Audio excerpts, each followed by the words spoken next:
미국 노스웨스턴 경제학과 13년차 교수가 한 지인의 권유로 한국을 방문하게 되었다고 합니다. 그 교수는 유럽에서 최소 2시간에서 3시간이 걸리는 일을 한국에선 단 20분 만에 가능하다는 것을 보고는 놀라버렸다고 하는데요. 과연 이 교수에게 대체 무슨 일이 있던 걸까요? 안녕하세요. 저는 에릭 로렌스라고 합니다. 저는 미국의 노스웨스턴 대학에서 경제학과 교수로 13년 정도를 재직하였고요. 지금은 대학에서 나와서 실리콘밸리에 있는 스타트업 투자회사에서 연구와 자문을 하고 있습니다. 쉽게 말해서 유망한 스타트업을 발굴하고 그 회사의 이론이나 기술적인 조언을 통해서 최대한 크게 성장할 수 있도록 돕는 것이 제 일이죠. 제 자랑 같지만 제 주변 사람들은 저를 혁신의 아이콘이라고 부르죠. 운 좋게도 그동안 실리콘밸리에서 몇몇 스타트업과 관련된 프로젝트를 성공적으로 이끌어내면서 그런 별명을 얻었답니다. 그래서 제가 늘 가장 중요하게 생각하는 것은 새로운 기술과 아이디어를 찾는 것이죠. 그런데 어느 날 제가 자문을 맡고 있는 스타트업 투자회사의 대표가 저에게 한국 출장을 권유하시더군요. 자기가 아는 친구가 얼마 전에 한국에 여행을 갔다 왔는데 한국에 가면 정말 참신하고 새로운 아이디어를 많이 얻을 수 있을 거라고 적극적으로 추천을 했다고 하더군요. 특히 그 친구분은 한국에서 생활하면서 배달앱에서 가장 큰 인상을 받았다고 하더군요. 그래서 저희 투자회사의 대표는 미국에는 아직 배달앱 분야의 서비스가 많이 부족하기 때문에 그와 관련된 스타트업을 하나 발굴해서 투자하면 대박이 날 것 같다. 그러니 제가 한국에 가서 직접 조사를 해서 보고를 해달라고 말하더군요. 그래서 제가 조사해온 내용을 바탕으로 가장 적합한 스타트업을 선정하는 회의를 열 계획이라고요. 솔직히 그 말을 들었을 때 저는 속으로 피식 웃고 말았어요. 한국이라니요? 제가 아는 한국은 반도체 생산으로 유명하고 K-팝과 드라마로 세계적으로 이름을 알린 나라였죠. 물론 그런 것들이 대단한 업적이라는 건 인정했어요. 특히 K-팝 스타들이나 드라마가 해외에서 얼마나 큰 인기를 얻고 있는지 뉴스에서 자주 접했으니까요. 하지만 제가 속한 IT 업계와는 딱히 연관이 없어 보였어요. 제가 느끼기에 K-팝이나 드라마는 문화 콘텐츠에 더 가까웠고 IT 기술이나 혁신과는 한참 거리가 먼 이야기였어요. 반도체는 기술적으로 대단하다는 걸 알고 있었지만 그건 어디까지나 제조업이지 창의성과 혁신을 요구하는 스타트업이나 소프트웨어 분야와는 다르다고 생각했어요. 그래서 저는 그 출장이 그저 시간 낭비로 느껴졌어요. 한국? 거기서 과연 배울 게 있을까? 라고 스스로 반문하며 출장을 준비하면서도 별다른 기대를 하지 않았죠. 또 배달앱이라면 미국에서도 그런 건 이미 넘쳐나거든요. 한국의 배달앱이 얼마나 뛰어난지 모르겠지만 아무리 그래도 미국의 우버이츠나 도어대시보다 더 나을 리가 없다고 생각했죠. 그래서 출장 전 회의에서 일전에 한국에 한번 갔다 온 동료가 한국의 배달 시스템이 얼마나 독창적이고 효율적인지 말할 때에도 저는 여전히 제 의견을 고수했죠. 기껏해야 미국에서 이미 성공한 시스템을 벤치마킹해서 흉내내는 수준일 거야 라고 생각하면서요. 그래서 저는 배달앱 따위에 무슨 대단하고 혁신적인 게 있다고 그런 걸 추천하고 그럴까 하는 생각이 들었죠. 배달이야 전화 한 통 하면 되는 거니까 앱 따위가 없어도 너무 쉬운 일이니까요. 그래서 한국에 대해서 잘 아는 친구에게 전화를 걸어보니 그 친구가 그러더군요. 직접 가서 사용해보기 전에는 모른다고요. 자기가 여기서 아무리 말해줘도 와닿지 않을 테니까 가서 직접 사용해보라고요. 물론 알아요. 저도 한국에 전국적으로 인터넷이 잘 깔려있고 속도도 무척 빠르다는 소리를 정말 많이 들었어요. 하지만 그런 인프라적인 부분과 소프트웨어적인 부분은 전혀 다른 차원의 이야기거든요. 아무리 인프라가 좋아도 그 안에 알찬 내용이 없으면 빛 좋은 개살구에 지나지 않으니까요. 그래서 저는 한국 출장을 정말 가기 싫었지만 대표께서 권유하니 거절도 못하고 그냥 갈 수밖에 없었죠. 출장을 준비하면서도 마음 한구석엔 기대감보다는 의심이 가득했어요. 그때까지만 해도 저는 한국이라는 나라가 기술적으로 미국에 도전할 수 있을 거라는 생각은 꿈에도 하지 못하고 있었죠. 상식적으로 너무 말이 되지 않았으니까요. 한국이라는 나라가 미국의 실리콘밸리처럼 혁신적인 시스템이 있는 것도 아니고 맨날 북한에서 미사일이나 쏘고 정치적 불안정으로 시위가 끊이지 않고 정부는 권위주의로 가득 차 있는데 어떻게 혁신적인 시스템이나 서비스가 있을 수 있을까 하고 생각했죠. 그래서 비행기를 타고 한국으로 가는 길 내내 저는 출장 일정표를 보며 속으로 내가 있는 동안 북한이 미사일이나 안 쏘았으면 좋겠다 라고 생각하며 투덜투덜 거렸죠. 한국에 도착했을 때 솔직히 저는 예상보다 더 세련되고 깔끔한 도시의 모습에 약간 놀랐어요. 숙소로 가는 동안 보여지는 길은 정말 정돈이 잘 되어 있었고 도시를 둘러싼 풍경은 현대적이면서도 세련된 느낌이 들었어요. 우뚝 솟은 고층 빌딩들과 반짝이는 네온 사인을 보며 생각보다 꽤 발전했네 라는 생각이 들었지만 그건 어디까지나 외관에 대한 첫인상일 뿐 건물이 좋다고 IT 기술이 좋다는 법은 전혀 없으니까요. 숙소에 도착한 후 창밖으로 보이는 서울의 야경은 솔직히 좀 놀랍긴 하더군요. 수많은 빌딩에서 반짝이는 불빛들은 뭔지 모를 도시의 활기를 느끼게 해주더군요. 하지만 저는 속으로 도시가 이렇게 화려하다고 IT 강국이 되는 건 아니지? 라고 생각했어요. 저에게 중요한 건 외적인 모습이 아니라 기술적인 수준과 성과였으니까요. 저녁 식사 시간이 되었지만 예상치 못한 일정 변경으로 인해 컴퓨터로 급하게 처리할 일이 생겨서 외출할 시간이 부족했어요. 그때 갑자기 얼마 전에 연락한 친구가 배달의 민족이라는 배달 앱을 강조하던 게 떠올랐어요. 솔직히 좀 귀찮았지만 배도 많이 고프고 해서 설치를 해봤죠. 솔직히 설치를 하면서도 배달 앱이 얼마나 대단할까 싶었죠. 그래도 한번 써보지 뭐 별거 없겠지만 이라는 생각으로 배달의 민족 영어 버전을 설치를 하고 실행을 했어요. 앱을 실행하고 화면을 살펴보니 생각보다 사용법이 굉장히 간단하고 직관적이었어요. 가입 절차도 복잡하지 않았고 음식 메뉴가 한눈에 보기 좋게 정리되어 있었어요. 특히 음식 사진과 리뷰, 배달 예상 시간까지 상세히 나와 있는 걸 보고 이건 좀 신경 쓴 흔적이 보이네라고 느꼈어요. 하지만 뭐 그 정도였죠. 리뷰 달고 예상 시간 표시하는 게 뭐 어려울 게 있나요? 초등학생도 그 정도는 생각하는 거니까 제가 한국에서 처음 주문한 음식은 치킨이었어요. 유튜브에서 검색해보니 한국 치킨이 정말 맛있다고 하길래 단순히 테스트 삼아 주문해보기로 한 거였어요. 주문을 완료하자마자 예상 배달 시간이 30분이라고 알림이 떴을 때 살짝 비웃음이 나더군요. 과장된 서비스라는 걸 바로 알아버렸거든요. 그래서 역시 과장된 서비스네.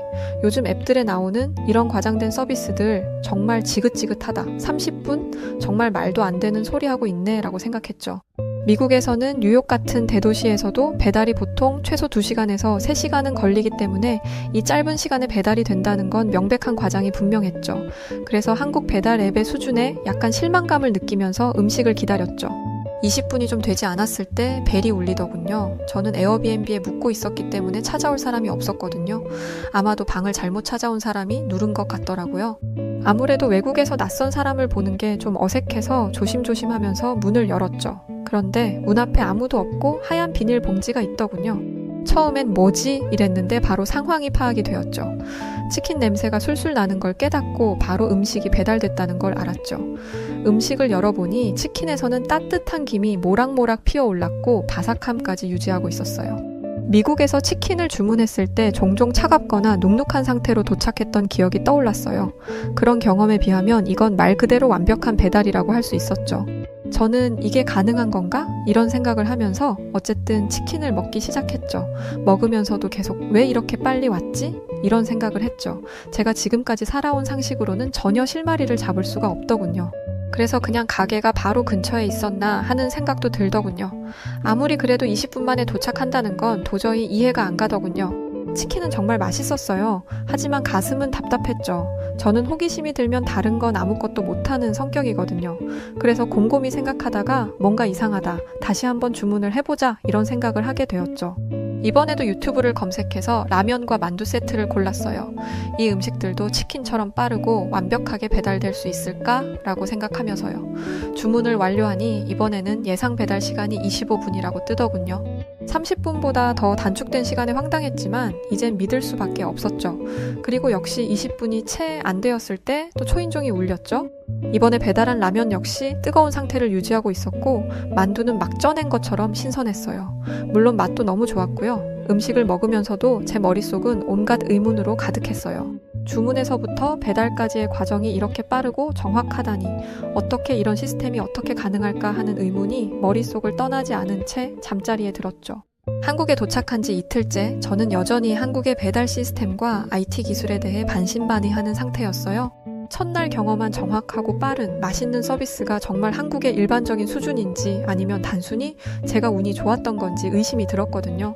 이런 궁금증을 해결하기 위해 저에게 배달 앱을 추천한 친구에게 전화를 걸었어요.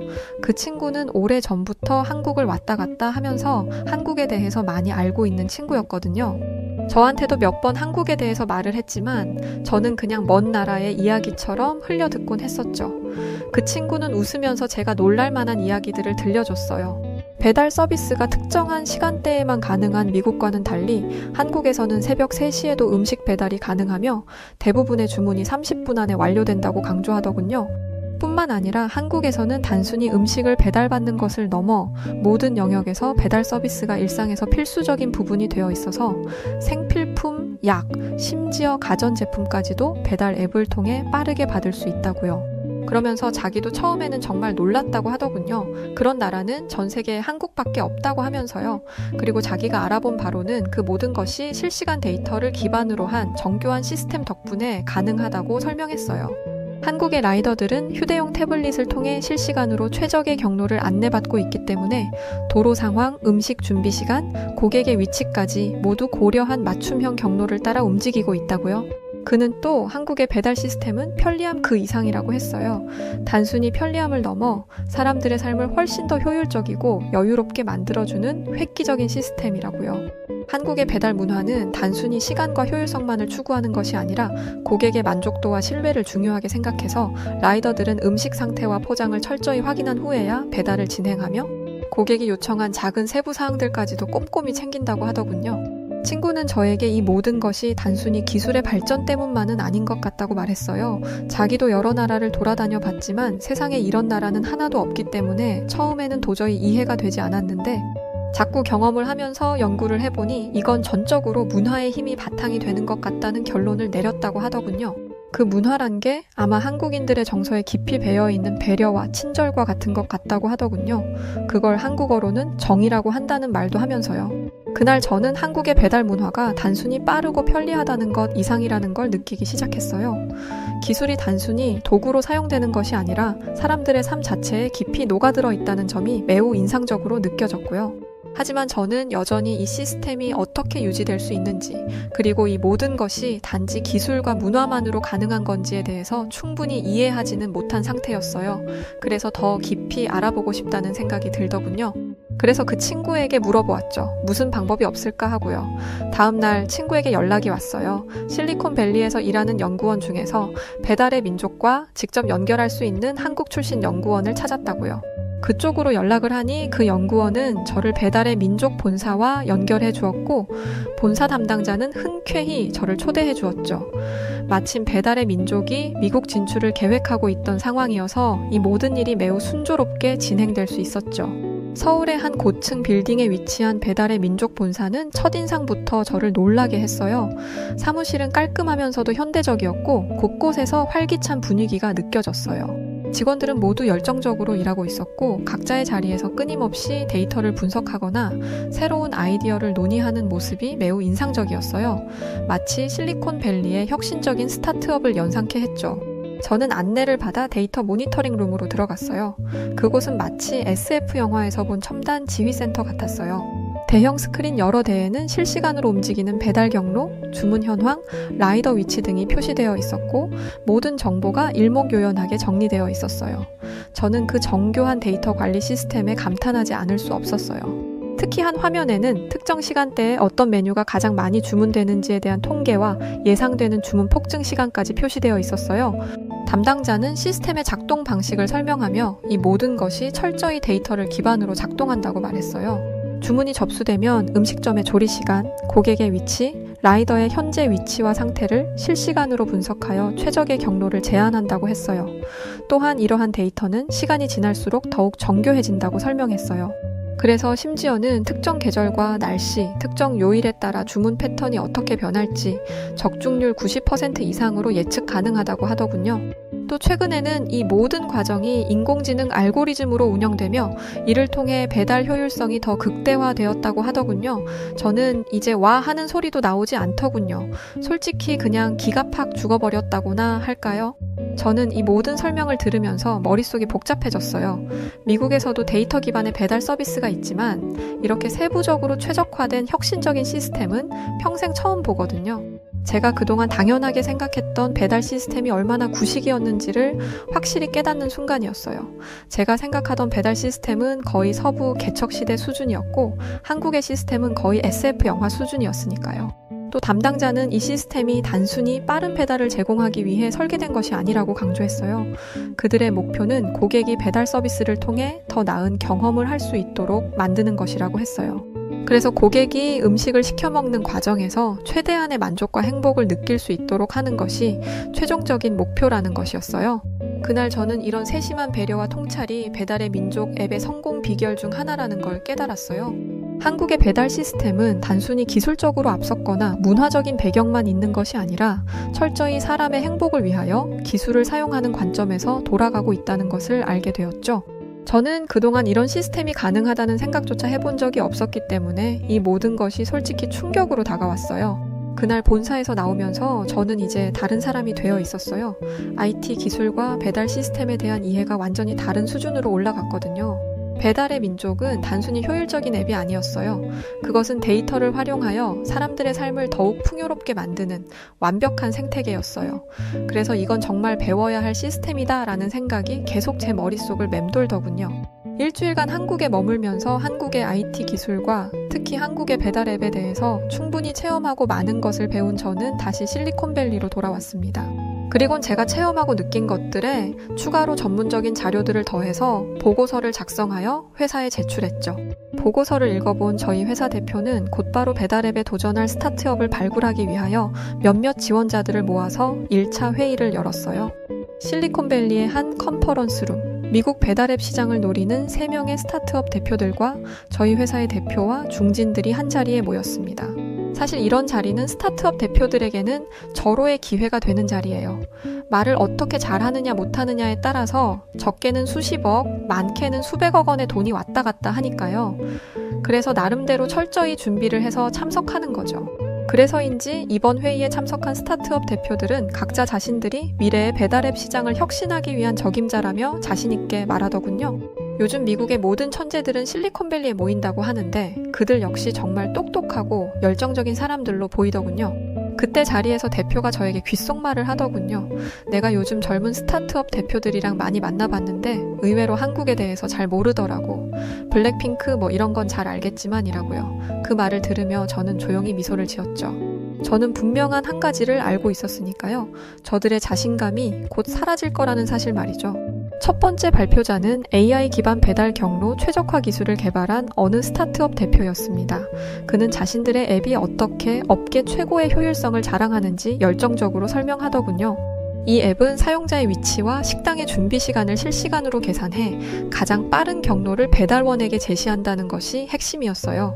발표자는 그래프와 수치를 띄우며 저희의 배달 시간은 업계 평균보다 15%나 빠릅니다 라고 강조했어요. 이어지는 발표에서는 사용자 경험을 혁신했다는 다른 스타트업 대표의 사례가 소개되었습니다. 그는 앱의 직관적인 디자인과 사용자의 편리성을 높이는 인터페이스를 자랑하며 우리 앱은 가장 간단한 클릭 몇 번으로 음식을 주문할 수 있도록 설계되었습니다. 고객 만족도 조사에서도 90% 이상이 만족을 표시했죠 라고 자신있게 말하더군요. 마지막 발표자는 구독형 서비스 모델을 도입한 앱의 대표였어요. 이 모델로 우리는 단기간에 사용자 수를 2배로 늘렸습니다. 시장의 판도를 완전히 바꾼 셈이죠 라며 말하며 역시 강한 자신감을 드러냈습니다. 이렇게 스타트업 대표들은 자신들의 성과를 서로 공유하며 자신들이 미국 배달앱 시장의 선두주자라는 자부심을 보이더군요.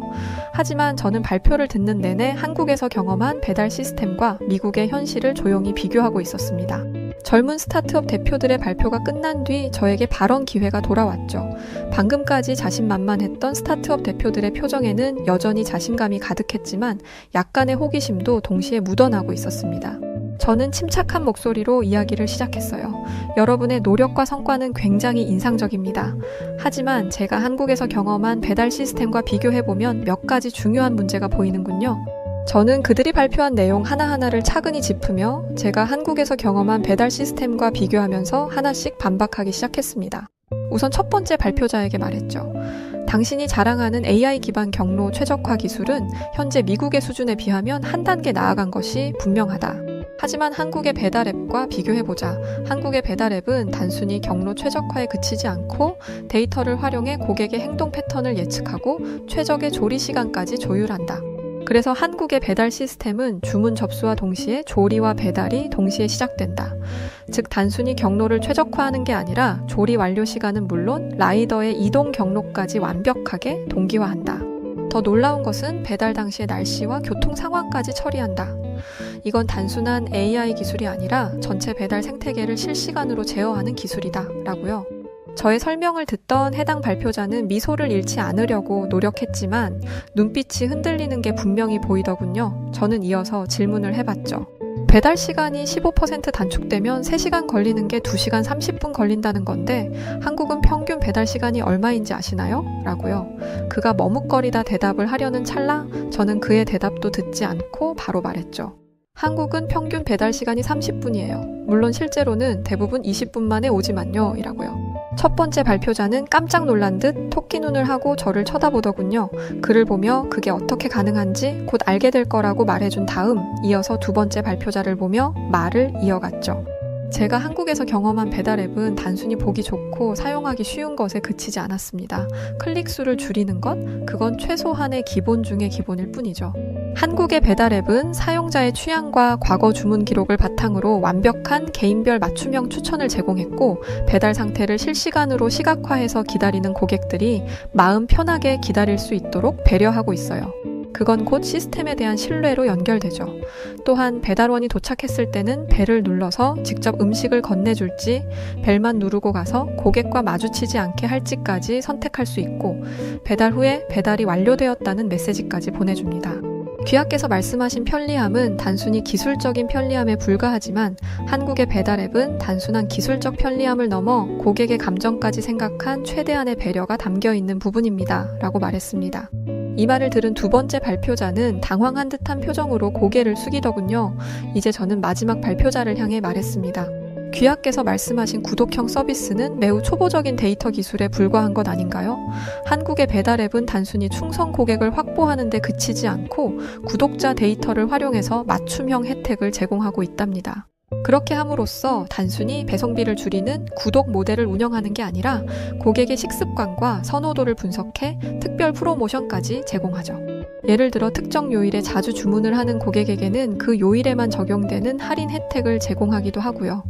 이런 방식은 단순히 고객의 충성도를 유지하는 것을 넘어 충성도를 강화하고 확대시키는 효과까지 가져옵니다. 라고요. 저의 냉철한 분석과 날카로운 지적이 이어지자 스타트업 대표들 사이에 미묘한 긴장감이 감돌기 시작했어요. 처음에는 자신들의 기술이 미국 시장에서 얼마나 혁신적인지 강조하던 대표들의 얼굴이 점점 어두워지기 시작하더군요. 이어서 저는 발표자들을 바라보며 한국에서 배운 교훈을 공유했습니다. 단지 기술적인 혁신만으로는 고객의 진정한 만족을 이끌어낼 수 없으며 고객의 삶을 풍요롭게 하는 감성적 경험과 데이터 기반의 맞춤형 서비스를 함께 제공해야 한다고 강조하면서 다음과 같이 말했죠. 여러분이 개발한 기술은 훌륭하지만 고객이 느끼는 가치를 생각한다면 지금보다 더 많은 가능성을 탐구해야 합니다. 한국의 시스템은 단순히 빠르고 효율적인 것을 넘어 고객과의 정서적 연결을 중심으로 한 거대한 생태계를 만들어냈습니다. 이 점을 보완한다면 여러분의 앱도 세계적인 경쟁력을 갖출 수 있을 겁니다. 라고요. 이렇게 배달앱 스타트업 선정을 위한 1차 회의는 별 성과 없이 마무리되었어요. 하지만 저는 이제부터 희망의 문이 열릴 거라고 생각했죠. 스타트업 대표들은 하나둘 고개를 끄덕이며 저의 말이 옳았음을 인정했고 자신들의 부족한 점을 솔직하게 인정했으니까요. 회의가 끝난 후 그들은 저에게 다가와 조심스럽게 물었습니다. 교수님, 저희도 한국처럼 기술과 사용자를 조화롭게 연결하는 시스템을 만들려면 어디서부터 시작해야 할까요? 라고요. 저는 미소를 지으며 대답했습니다. 기술은 도구일 뿐이에요. 진짜 중요한 건 그 기술을 통해 사람들이 더 나은 삶을 살 수 있도록 돕는 것이죠. 여러분이 그 방향으로 철저히 고민하고 찾는다면 혁신은 자연스럽게 따라올 거예요. 라고요. 한국의 배달 시스템은 제가 평생을 미국에서 살아오면서 경험했던 것들과는 근본적으로 다른 수준이었어요. 미국의 배달 앱들은 종종 주문이 지연되거나 음식이 식어버리는 일이 다반사였지만 한국에서는 이런 문제가 전혀 없었거든요. 그러니까 한국의 시스템은 주문부터 배달 완료까지 모든 단계가 단 1mm도 빠짐없이 정교하게 연결되어 있었던 거죠. 음식의 맛은 물론 라이더의 동선, 고객의 취향, 심리적 편안함까지 모든 것을 실시간으로 분석하고 데이터화해서 가장 효율적인 방법을 제시하고 있었죠. 이런 차이를 체감하면서 제가 그동안 얼마나 좁은 시야로 다른 나라의 기술을 평가했는지 반성하지 않을 수 없었답니다. 미국에서는 효율성과 고객 만족을 따로 생각했지만 한국은 이 두 가지를 완벽하게 결합한 탁월한 시스템을 만들어냈으니까요. 이 깨달음은 솔직히 저를 충격에 빠뜨렸어요. 제가 그동안 미국은 세계 최고의 IT 강국이라고 자신했던 태도가 너무나 어리석게 느껴질 정도였으니까요. 사실 저는 한국이 두렵다는 생각까지 했답니다. 그래서 이 모든 과정이 제게는 진정한 혁신에 대해서 다시 생각하게 만드는 중요한 계기가 되었고요. 한국과 한국 사람들에게 정말 감사한 마음이 듭니다. 저의 한국에서의 경험은 저희 회사뿐만 아니라 실리콘밸리 전체에 새로운 가능성을 열어줬다고 해도 과언이 아니라고 생각합니다. 그래서 저는 다짐합니다. 한국에 감사하며 앞으로도 이 철학을 중심으로 사람을 위한 혁신을 이어가겠다고 말입니다. 여기 유럽에서 온 여성이 흰 가운을 입고 있는 남성과 대치한 채 기분 나쁜 기색을 표현하고 있습니다. 대체 이 남성이 무슨 행동을 했길래 이렇게 화가 난 걸까요? 안녕하세요. 저는 스웨덴에서 디자이너 일을 하고 있는 다니엘이라고 합니다. 스웨덴은 북유럽에 속해 있는 나라인데 아실지 모르겠지만 북유럽은 디자이너들의 선망의 대상이에요. 디자이너들이라면 누구나 북유럽에서 일해보기를 바라고 북유럽 회사들과 협업한 경력은 뛰어난 경력으로 인정받을 수 있죠. 그래서 저도 스웨덴에서 이름을 알리는 디자이너가 되고 싶었어요. 남들보다 더 유리한 위치에 있다는 자신감도 있었습니다. 아무래도 다른 나라에서 온 사람들보다야 스웨덴 본토 사람인 제가 더 나을 거라고 생각했거든요. 하지만 그건 제 아니란 생각이었습니다. 세계는 넓고 뛰어난 인재는 넘쳐났어요. 아무리 스웨덴에서 나고 자란 사람이라 하더라도 그들과 경쟁해야 하는 건 분명했습니다. 게다가 해외에서 오는 사람들은 유학은 기본에 자국에서 엄청난 커리어를 쌓은 상태이기 때문에 초짜 디자이너인 제가 어찌 해볼 상대들이 아니었어요. 이런 사람들 중에서 제가 봤던 가장 뛰어난 사람은 바로 한국에서 온 피터 씨였습니다. 그는 저에게 아주 긍정적인 자극을 많이 주었는데 피터 씨는 정말 성실하고 뛰어난 사람이었어요. 우선 해외 취업은 유학이 기본이라는 인식이 있는 이쪽 계열에 유학 경험 없이 디자이너로 초빙받아온 유일한 사람이었습니다. 게다가 디자인 감각도 굉장히 뛰어났어요. 하지만 많은 사람들이 입을 모아 걱정하는 것들이 있었습니다. 외국 대학에서 유학을 했다거나 인턴이나 직원 생활을 해본 적이 없으니 서양 문화권의 사람들 사이에 잘 섞일 수 있을까 하는 것이었죠. 하지만 피터 씨는 그 누구보다 잘 섞여 들었습니다. 디자이너라고 해서 디자인만 잘해서는 안 됩니다. 어쨌든 다른 사람들과 함께 일하는 것이기 때문에 인간관계 능력도 좋아야 했고 직급이 올라갈수록 신경 써야 하는 것도 많았어요. 그러면서 자연스럽게 디자인과는 멀어지는 사람들이 대다수인데 피터 씨는 관리직으로서 해야 하는 일도 충실히 수행하면서도 디자이너로서의 정체성을 잃지 않았습니다. 갓 들어온 인턴이었던 저는 한국에서 온 피터 씨의 모습을 보면서 많은 것을 느꼈어요. 또 마음이 굉장히 따뜻한 사람이라 인간적으로 존경하는 마음이 들었습니다. 저희 회사는 멘토링 시스템이라고 해서 한 달에 한 번 인턴들에게 원하는 사람과 면담을 할 수 있는 기회를 주는데요. 저는 당연히 피터 씨를 선택했습니다. 경쟁률이 셀 거라고 생각했는데 아무도 없더라고요. 알고 보니 피터 씨가 워낙 바쁘다 보니 암묵적으로 피터 씨를 선택하지 않는다는 룰이 있었습니다. 뒤늦게 이 사실을 알고 멘토를 바꾸려고 했는데 피터 씨가 흔쾌히 저를 만나주겠다고 했다더라고요. 저는 면담을 통해 피터 씨가 어떻게 유학 없이 저희 회사에 올 수 있게 되었는지 듣게 되었습니다. 피터 씨는 한국의 작은 회사부터 시작하여 한국의 글로벌 기업에 가기까지 뚜렷한 목표를 두고 꾸준히 노력했다고 합니다. 그러면서 본인의 포트폴리오를 보여주었는데 누가 봐도 초보티가 물씬 나는 작업물부터 시작된 포트폴리오에는 정성이 담겨 있었어요. 저는 그 모습에 감명을 받고 피터 씨가 해왔다는 과정을 그대로 따라가기 시작했습니다. 피터 씨는 그러면서 한국에 있는 작은 회사부터 자신이 시작한 것에는 이유가 있다면서 저에게 일머리는 배울 수 있겠지만 자신이 한국에서 한국인들로부터 배운 감각과 완벽에 가까운 효율성은 한국에 가지 않는 이상 어려울 거라고 하셨어요. 피터 씨의 말에 저는 한국이라는 나라가 문득 궁금해지더라고요. 그래서 피터 씨가 한 대로 뚜렷한 목표를 잡았어요. 그건 바로 한국에 있는 회사에 가서 일을 하는 것이었습니다. 제가 가장 존경하는 인물인 피터 씨를 가장 많이 성장시켜준 회사에 가서 저 또한 성장하고 싶었거든요. 그렇게 꾸준히 노력하다 보니 인턴을 마칠 때쯤 한국의 회사로부터 연락을 받았습니다. 한국 회사에 취업한 것은 아니었고 1차적으로 협업을 해보고 싶다는 연락이었어요. 아직 초짜 디자이너였기 때문에 한국의 회사에 집과 차를 해달라든지 돈을 많이 달라든지의 이야기는 하지 못했습니다. 회사의 입장에서는 제가 안 된다면 다른 디자이너에게 연락하면 될 일이었으니까요. 저는 비행기표와 약간의 정착 지원금을 받는 것에 만족하며 한국으로 향했습니다. 한국은 정말 아름다운 나라더라고요. 특히 서울은 제가 본 나라 중에 가장 세련된 도시였습니다.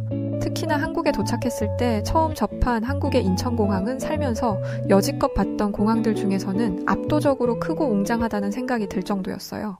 그리고 한국 회사의 배려로 작은 원룸에서 지낼 수 있게 되었어요. 월세가 정말 비싸던데 그게 해결되었다 보니 걱정될 게 없었습니다. 계약금은 생활비로 써야 했고 작업이 마무리되어야 잔금을 받기 때문에 한동안은 허리를 졸라매어야 했지만 한국에서 경험을 쌓을 수 있는 것만으로도 감사한 일이었어요. 그런데 한 가지 문제가 생겼습니다. 회사에서 일을 하면서 생겼던 문제는 아니었고 다른 문제가 생긴 거였어요. 첫 회의를 하는 날 잠시 쉬고 있는데 한국인 직원이 제게 와서 대뜸 시력 얘기를 하더라고요.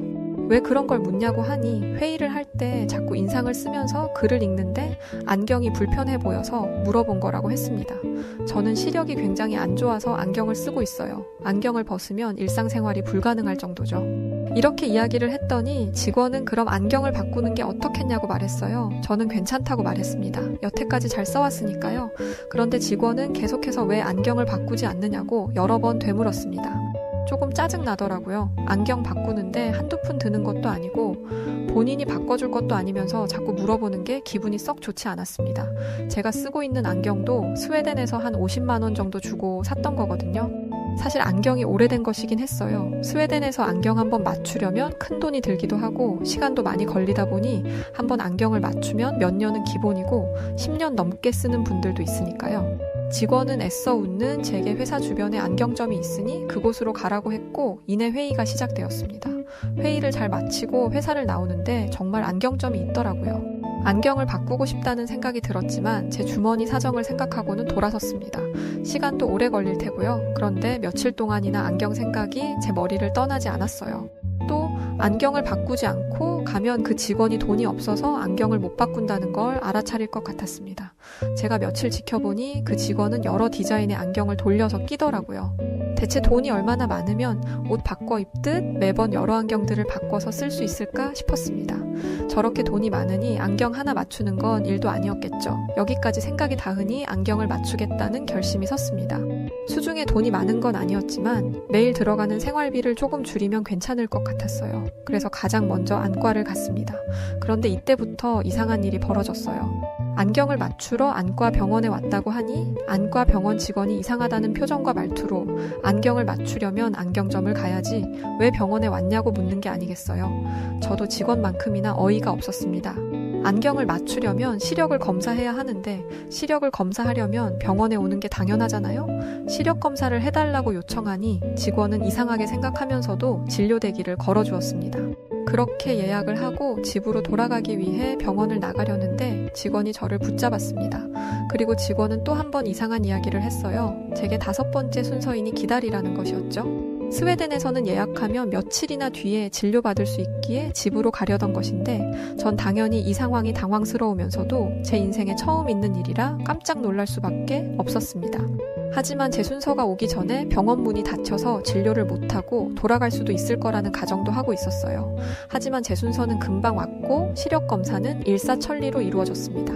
모두가 프로페셔널했고 기계들은 뭘 모르는 제가 봐도 최신식이었어요. 스웨덴에서도 시력 검사를 했지만 이 정도는 아니었는데 놀라웠죠. 그렇게 시력 검사지를 들고 안경점으로 향했습니다. 제가 시력 검사지를 안경점 사장님께 건네주자 사장님은 당황한 기색으로 검사지를 보았어요. 그런데 그때 그 사장님은 도무지 이해할 수 없는 황당한 말을 들려주었습니다. 이걸 병원에서 하고 왔냐고 물어봤었고 당연히 저는 시력 검사를 병원에서 안 하면 어디서 하냐며 안경점 사장님께 말씀드렸습니다. 그랬더니 사장님은 고개를 갸웃거리며 제게 물었어요.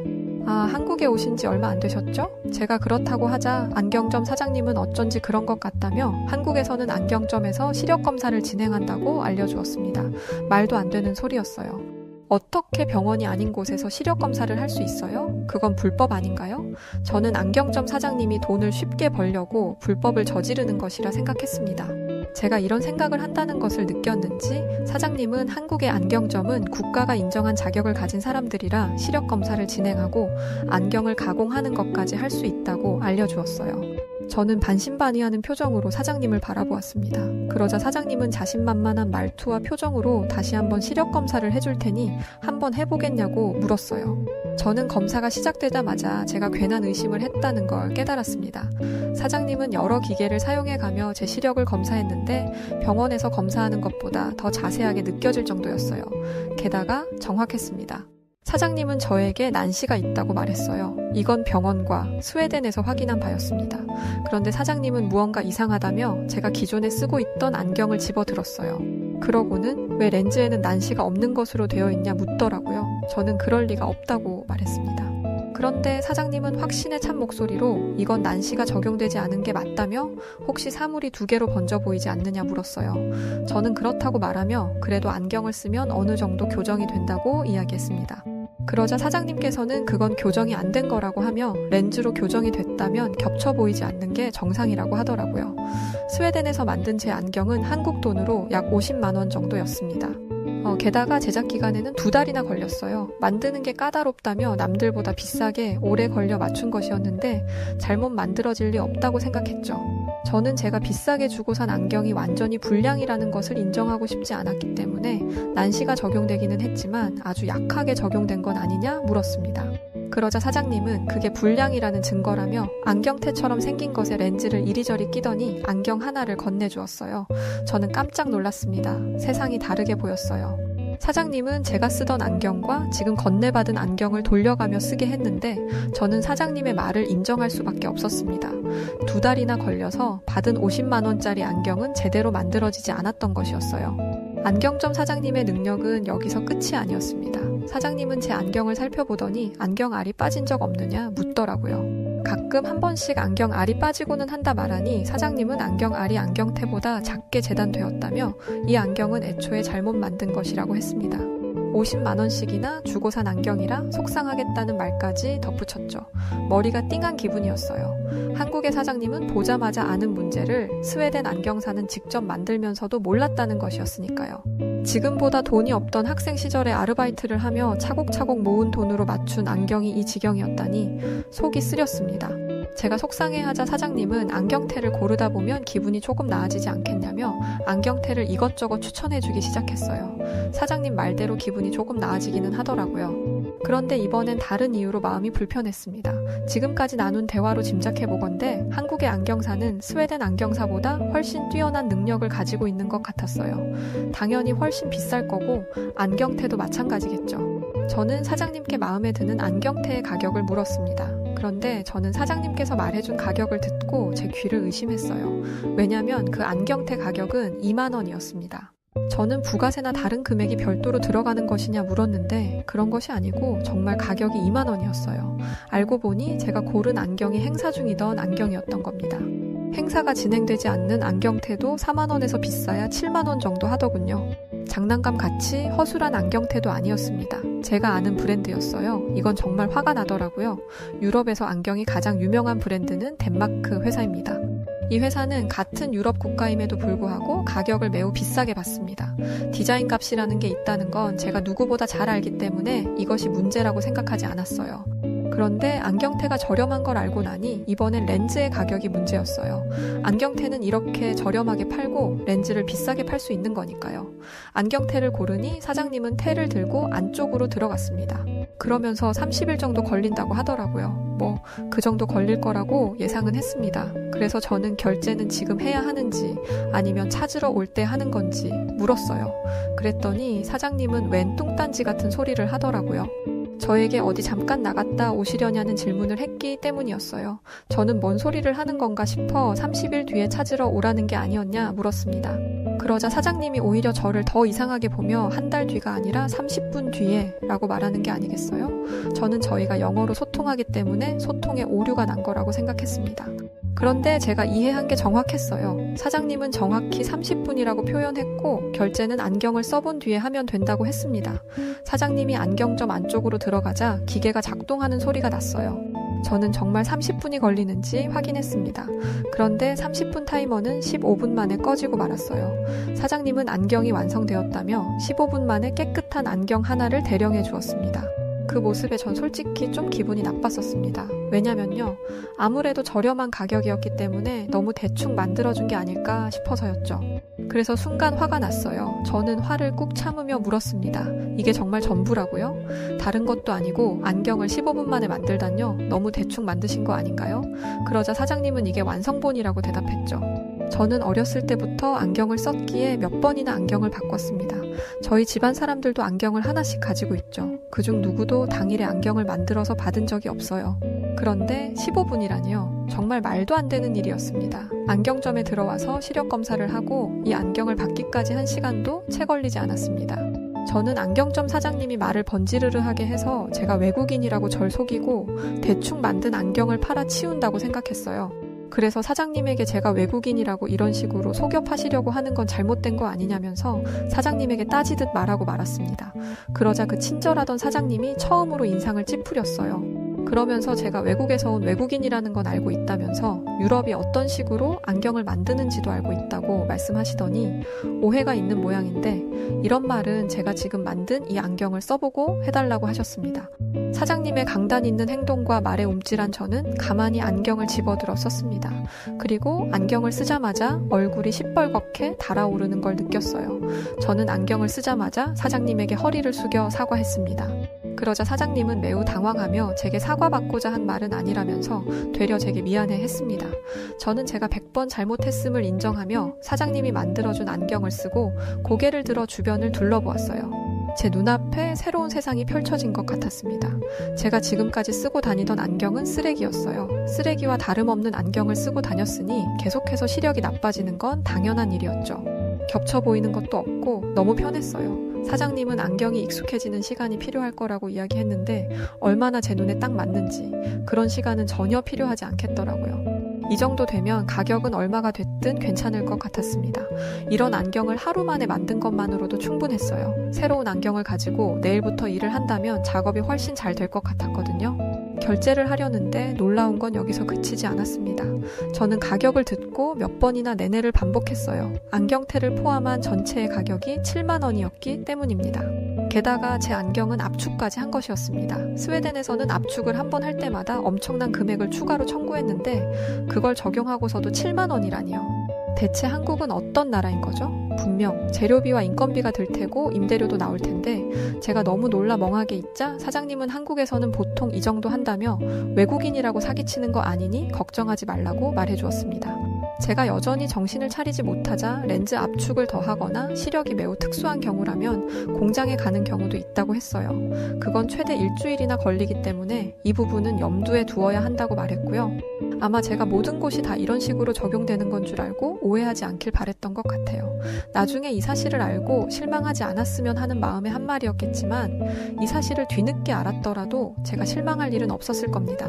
저렇게 복잡한 공정을 하는데도 최대 일주일이라니 이게 말이나 되는 소리인가요? 스웨덴을 비롯한 다른 나라들은 공장에 가려면 해외로 물건을 보내야 합니다. 저는 제가 알고 있던 세상이 전부가 아니라는 것을 느끼며 놀라움에 입을 다물지 못했어요. 사장님에게 카드를 건네준 뒤 정확하게 7만 원이 결제되었습니다.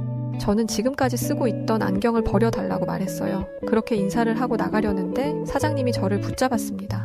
이게 다가 아니라면서 코 받침과 귀에 거는 부분을 만져주더라고요. 이렇게 세심하게까지 손님을 대해주다니. 지난날 한국에서 온 피터 씨에게 한국인들의 직업의식에 대해 들은 적이 있었어요. 한국인들은 자신이 하는 일에 책임감을 가지고 일하는 것을 굉장히 중요하게 생각한다고 했습니다. 그래서 자신의 손이 대운 일들이 항상 최고이길 바란다고 했죠.